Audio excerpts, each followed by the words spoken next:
আমার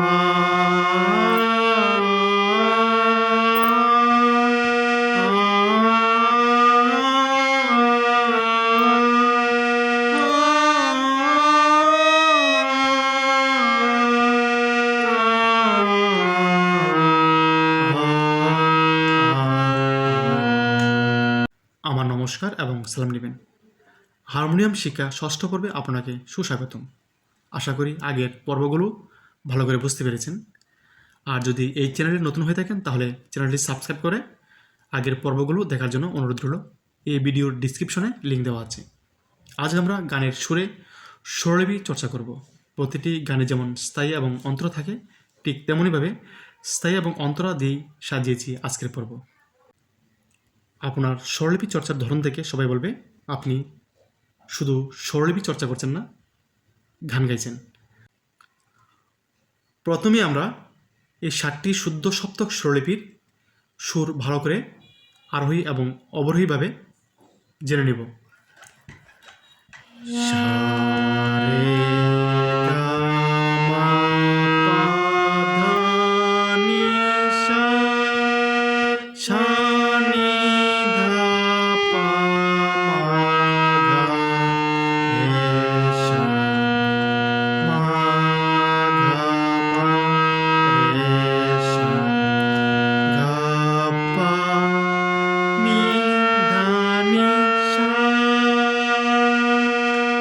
এখন দেখুন স্থায়ী অন্তরা।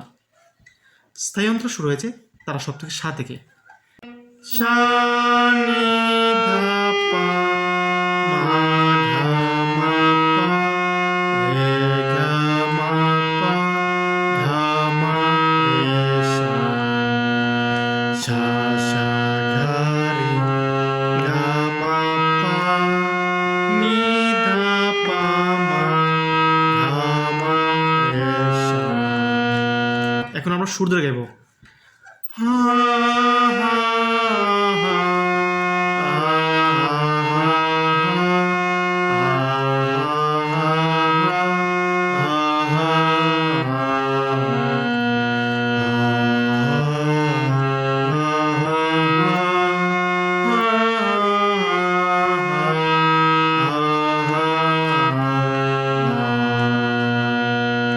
এখন দেখুন অন্তরা সুর এবং স্বরলিপি।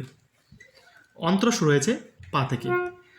বন্ধুরা একটি জিনিস লক্ষ্য রাখবেন এবং মনে রাখবেন যে স্বরের উপরে যে উপরে র্যাপের মতো টান আছে সেই স্বরগুলো হচ্ছে তারা সপ্তকের স্বর, এবং যেখানে দুইটি করে স্বর একসাথে দেওয়া আছে, যেমন বলবেন পা পা বা নি নি ধাদা, ঠিক একবার চাপ দিয়ে আপনারা 2বার সময় নিয়ে উচ্চারণ করে ধরে রাখবেন।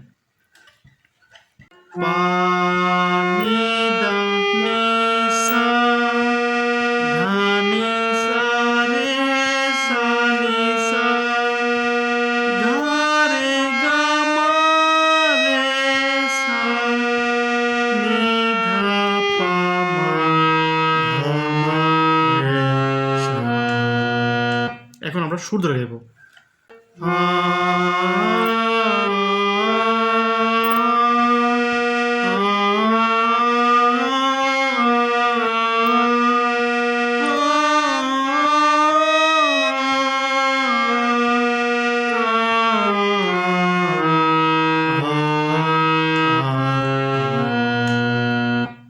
আজ এ পর্যন্তই। সপ্তম পর্ব দেখার জন্য শুভকামনা রইল।